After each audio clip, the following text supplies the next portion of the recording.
Good evening all of you. आपका अपना YouTube class mechanical lovers में स्वागत है। जैसा कि आपका मशीनिंग का लेथ पार्ट ख़त्म हो चुका है और जैसा मैंने आपसे प्रॉमिस किया था, ख़त्म होते ही सबसे पहले अपना बनाया हुआ क्वेश्चन खोज के आपको दूंगा। उसके बाद प्रीवियस ईयर से रिलेटेड क्वेश्चन दूंगा। मेनली आपको 100 से 150 क्वेश्चन हम मशीनिंग का उसमें भी लेथ का प्रोवाइड कर दिया जाएगा। चलिए टाइम ना बर्बाद करते हुए चलते हैं। आज का पहला क्वेश्चन है, in lathe the carriage and tail stock are guided on. इसका मतलब है कि जो कैरेज और टेल स्टोक किस पे गाइड करता है। क्या सेम गाइडवेज होता है, डिफरेंट होता है, एनी वन होता है या नो वन होता है। आपको हम गाइडवेज बताए थे, ये हम बार बार इसलिए बता रहे हैं कि आपको याद रहे। गाइडवेज x I T H type का होता है जो डायरेक्शन प्रोवाइड करवाता है। लेकिन हम जानते हैं कैरेज का अपना गाइडवेज होता है, टेल स्टोक का अपना गाइडवेज होता है। क्यों? कैरेज तो इस टाइप से मूव करता है और टेल स्टोक तो हमेशा इस टाइप से मूव करता है। तो दोनों का गाइडवेज क्या है? डिफरेंट। क्योंकि आपको सिंपल कभी प्रॉब्लम हो, सबसे पहले एक रफ डायग्राम बना लीजिए। ये मेरा टेल स्टोक है जो इधर मूव करेगा और कैरेज ये साइड मूव करता है, तो अलग अलग गाइडवेज होगा। चलते हैं क्वेश्चन नंबर सेकेंड में। सेकेंड में क्या बोलता है, the unit of lathe which house the lathe spindle and control lever for speed selection is called head stock, tail stock, feed box या कैरेज। क्वेश्चन बोलता है कि जब लेथ में आप देखें, चलिए यही लेथ है, लेथ का क्या बोलता है, the unit of lathe house the lathe spindle. Lathe spindle कहाँ होता है? यहाँ होता है, यहाँ चक फोक लगा होता है, ये हो गया स्पिंडल।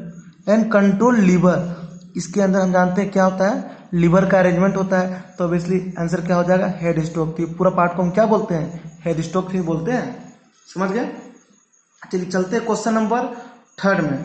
थर्ड में क्या बोलता है, the where on cross slide. Cross slide मतलब कैरेज जो इस डायरेक्शन पे मूव करता है। और कंपाउंड रेस्ट, कंपाउंड रेस्ट क्या प्रोवाइड करता है, टूल को एंगल कभी 90 जिस एंगल में रखना है कंपाउंड रेस्ट रखते हैं। Can be taken up by टाइटिंग the adjustable. किससे हम टाइट करते हैं, जिग से, प्लेट से, गिप से या पिन से। तो हमेशा याद रखिएगा कि क्रॉस स्लाइड और कंपाउंड रेस्ट को टाइट करने के लिए हम गिप्स यूज करते हैं। ठीक है, ये बात आप याद रखिएगा। चलते हैं क्वेश्चन नंबर 4। लिखता है कि power transmission by lead to the carriage. Power transmission by lead screw to the carriage. चलिए सबसे पहले आप डायग्राम, एक रफ डायग्राम,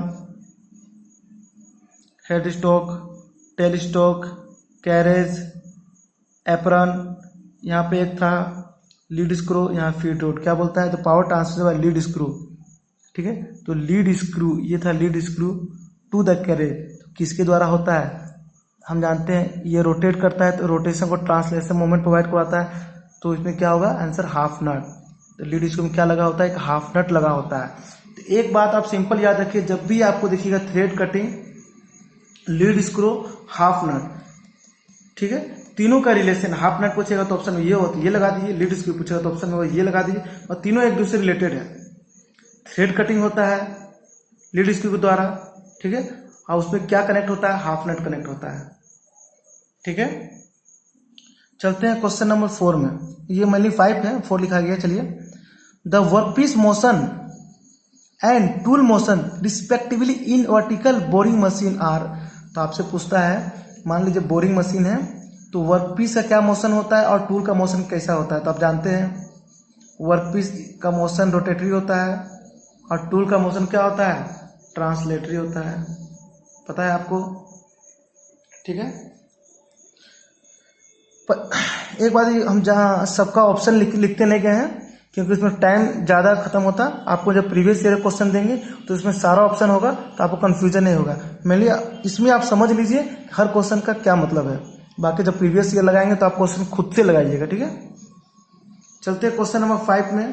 5 में क्या बोलता है, in machine tools chatter is due to, जो मशीन का जो टूल होता है उस चैटर किसके कारण होता है। चैटर मतलब क्या होता है, जो आवाज आता है चैटरिंग का, वो किसके कारण होता है, सेल्फ एक्साइटेड वाइब्रेशन के कारण, ठीक है।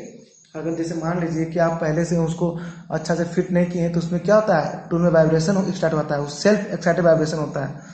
देखिए 6 number question, half nut is connected with guide, फिर आगे हाफ नट, तो ऑप्शन क्या होगा, थ्रेड कटिंग। तो हाफ नट जहाँ आया तो लीड स्क्रू में होता है, लीड स्क्रू से कनेक्ट होता है तो थ्रेडिंग कटिंग के लिए काम आता है। चलते हैं क्वेश्चन नंबर 7 में। क्या बोलता है, lathe bed is usually made of, lathe bed generally क्या चीज से बना होता है, कास्ट आयरन से बना होता है। क्यों कास्ट आयरन से बनाते हैं, गुड डैम्पिंग होता है, मतलब वाइब्रेशन को एब्जॉर्ब अच्छा करता है। सारा क्वेश्चन इसी से रिलेटेड पूछेगा, ये भी पूछ सकता है, ये भी पूछ सकता है, ये भी पूछ सकता है। वाइब्रेशन एब्जॉर्ब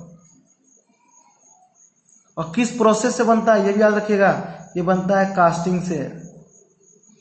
4 सवाल इससे पूछा जा चुका है बहुत बार।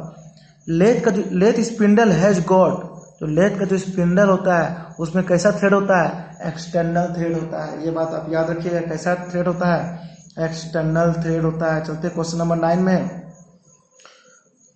विच of the following lathe operation required that the cutting edge of a tool be placed exactly on the work centre line. तो क्या बोला, जैसे मान लीजिए ये बोलना चाह रहा है कि लेथ कौन सा ऐसा ऑपरेशन है इसमें जो कटिंग एज है, जैसे मान लीजिए कटिंग एज है और जो वर्क पीस मेनली इस टाइप से होता है, ठीक है। तो कैसे रखा होता है, एकदम सेंटर में, ठीक है, सेंटर में। तो कौन सा ऑपरेशन इसको बोलते हैं, इसको बोलते हैं फेसिंग ऑपरेशन। तो क्या करते हैं, एक सेंटर में रखते हैं, उसको ये रोटेट करता है और ये धीरे धीरे हम फीड प्रोवाइड करवाते हैं, ठीक है। तो क्या ऑपरेशन होता है, फेसिंग। क्वेश्चन नंबर 10 में पूछा गया था कि जब हम टेपरिंग करते हैं, ये जान रहे क्या है, टेपर है, मतलब टेपरिंग है, देखो साइड टेपरिंग बोलते हैं, एंगुलर टेपरिंग बोल सकते हैं, ठीक है। इस टाइप से करते हैं। इसमें हम क्या करते हैं, टूल को, क्वेश्चन पूछ सकता है कि टूल को हम कंपाउंड लेंस के थ्रू एक एंगल में रखते हैं जो स्टेप टर्निंग टेपरिंग करवाता है, ठीक है। तो इसमें कौन सा फॉर्मूला होता है, tan theta equal to D initial minus D final upon 2l होता है। मान लीजिए थीटा है, ये क्या हो गया, ये तो l हो गया, ये पार्ट तो tan थीटा क्या होगा, ये अपॉन ये, तो ये कितना होगा, D initial minus D final by 2। मान लीजिए ये था डी इनिशियल, अब क्या मिल रहा है, डी फाइनल, ठीक है। तो इससे निकलता है। क्वेश्चन नंबर 11 में बोलता है, a good lubricant for thread cutting operation. अगर थ्रेड कटिंग ऑपरेशन कर रहे हैं तो सबसे अच्छा लुब्रिकेंट कौन सा यूज करते हैं, तो सबसे अच्छा कौन सा यूज करते हैं, मिनरल लॉर्ड ऑयल। आगे हम आपको लुब्रिकेशन का भी पार्ट बताएंगे जिसमें हम आपको याद करवा देंगे कि कितने कितने टाइप्स के ऑयल होते हैं, कितने कितने टाइप्स के लुब्रिकेशन होते हैं, कहाँ कहाँ यूज करते हैं, ठीक है। नेक्स्ट क्वेश्चन है, no lubricated required on thread cutting. तो ऐसा बताइए कि हमें लुब्रिकेशन का यूज नहीं होता है, कब, जब थ्रेड कटिंग के लिए। कब होता है, उसको क्या बोलते हैं, सेल्फ लुब्रिकेटेड बोलते हैं। सेल्फ लुब्रिकेटेड मतलब, सेल्फ लुब्रिकेटेड का मतलब क्या है कि जब हम थ्रेड कटिंग कर रहे हैं और उस समय जब कोई लुब्रिकेशन का यूज ना हो तो उसको बोलते हैं सेल्फ लुब्रिकेटेड। और क्या चीज में ऑपरेशन होता है, ब्रास और कास्ट आयरन का जब होगा, ठीक है, जब ब्रास और कास्ट आयरन का होगा तब सेल्फ लुब्रिकेटेड यूज करते हैं थ्रेड कटिंग में, ठीक है। बहुत सारा पार्ट इसमें हो गया। अब टूल लाइफ का बात करते हैं कि टूल लाइफ किस पे डिपेंड करता है, ठीक है। तो tool life is over set to be, हम जानते हैं कि टूल लाइफ स्पीड पे भी डिपेंड करता है, स्पीड पे भी डिपेंड करता है, फीड पे भी डिपेंड करता है, डेप्थ ऑफ कट पे भी डिपेंड करता है और नोज रेडियस पे भी डिपेंड करता है। लेकिन क्या होगा, जब आपको ऑब्जेक्टिव क्वेश्चन मिलेगा तो ये चारों ऑप्शन रहेगा। तो सबसे ज्यादा कौन सा यूज होता है, डिपेंड करता है स्पीड पे करता है, उसके बाद फीड पे करता है, उसके बाद डेप्थ पे करता है, उसके बाद नोज रेडियस पे करता है। ये याद रखिए, बहुत इंपॉर्टेंट है। इसको आप याद कर सकते हैं किसे, SFDR से। तो टूल लाइफ डिपेंडेंट का ऑर्डर क्या है, SFDR, speed, feed, depth of cut और रेडियस। ठीक है, तो ये क्वेश्चन पूछता है tool life is over set to be poor surface finishing, power increase और over heating due to friction. ठीक है, पुअर सरफेस फिनिशिंग होता है, पावर ज़्यादा लगता है, ओवर हीटिंग के कारण, फ्रिक्शन के कारण भी होता है। ठीक है, अब बात करते हैं नेक्स्ट क्वेश्चन है, the spindle speed of machine tools are usually design. जो स्पिंडल स्पीड होता है वो जनरली क्या चीज़ का डिजाइन होता है, क्या किस बेसिस पर डिजाइन होता है, geometrical progression. Geometrical progression GP आप पढ़े होंगे ना, जीपी एचपी।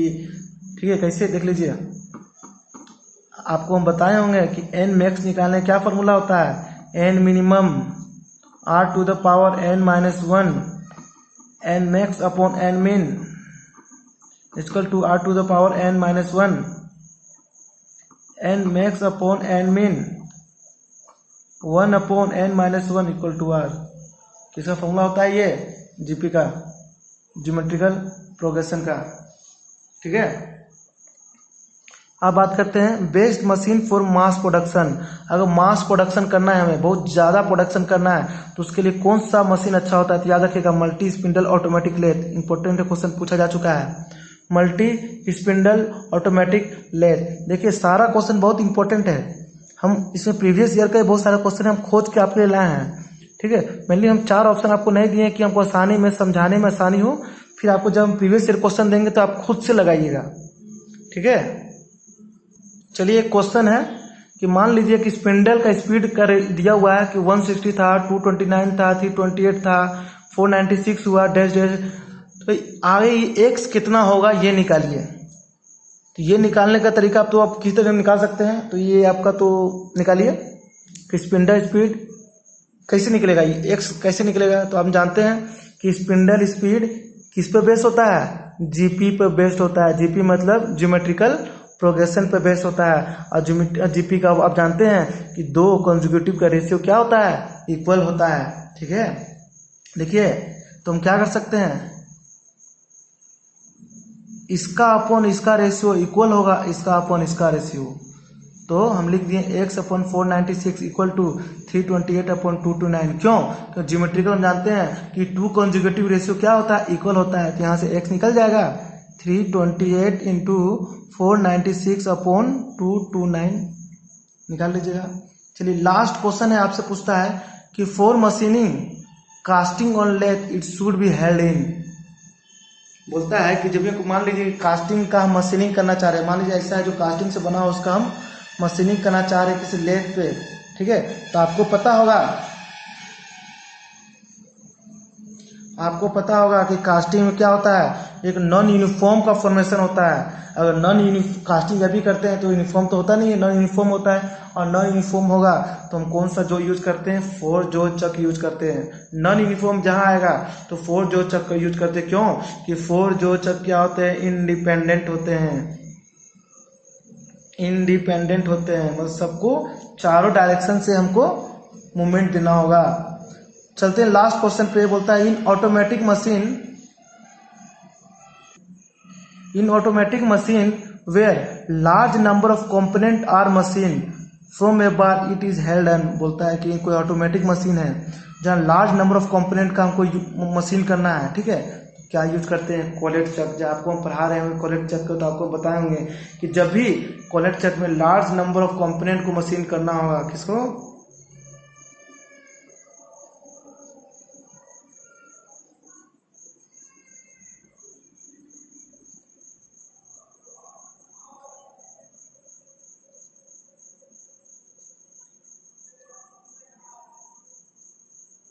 ठीक है, जब भी लार्ज नंबर ऑफ कंपोनेंट को मशीन करना हो तो हम कोलेट चक का यूज करते हैं।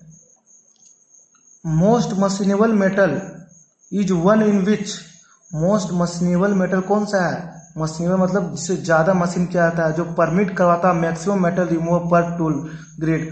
मतलब मोस्ट मशीन मेटल वही होगा जो क्या परमिट करता होगा कि मैक्सिमम मेटल को रिमूव किया जा सके। मतलब जिस वर्कपीस से जितना ज़्यादा मेटल को रिमूव करने में आसानी होगा वही सबसे अच्छा क्या होगा, मशीनेबल होगा।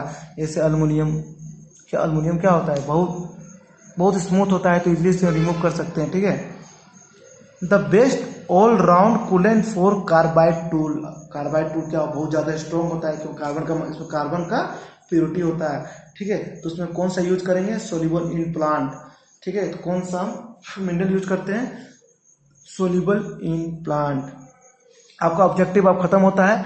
बस आप इसमें ये मत सोचिएगा कि ये क्वेश्चन हम अपने से बनाए, नहीं, ये क्वेश्चन भी लिया हुआ है। बस हम 4 ऑब्जेक्टिव नहीं ले रहे हैं, मतलब ऑप्शन नहीं ले रहे हैं, ये हम डायरेक्ट ऑप्शन लिए हैं और आपको हम समझा रहे हैं। ठीक। इसके बाद आपके लिए 100 ऑब्जेक्टिव क्वेश्चन प्रोवाइड किए जाएंगे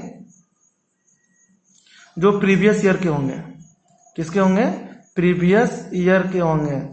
बस कुछ दिन में आपको प्रोवाइड हो जाएंगे। ठीक है। आज के लिए थैंक यू। आपका अपना यूट्यूब क्लास मैकेनिकल लवर।